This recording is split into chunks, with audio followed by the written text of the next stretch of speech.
Hello friends, प्रसाद academy रे आपको स्वागत जनाऊँगी।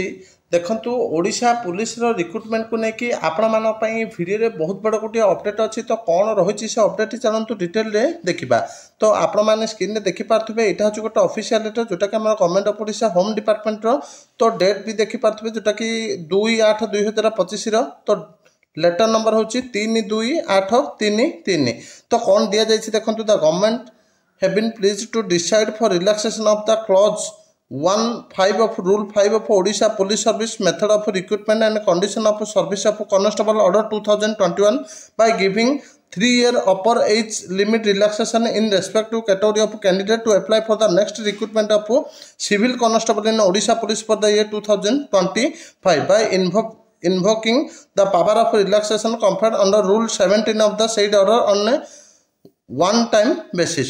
तो देखो आपण मान सिविल कनस्टेबल पाखापाखि 4000 पदवी आसापी जाऊँगी। तो से आपण को 3 वर्षर एज रिलैक्सेशन दिया जीव। तो यहाँ गोटे बहुत बड़ अपडेट थिला। तो सबू कैटेगरी मान 3 वर्षर एज रिलैक्सेशन। तो आर गेजेट नोटिफिकेशन भी खूब शीघ्र आसापी जाऊँगी।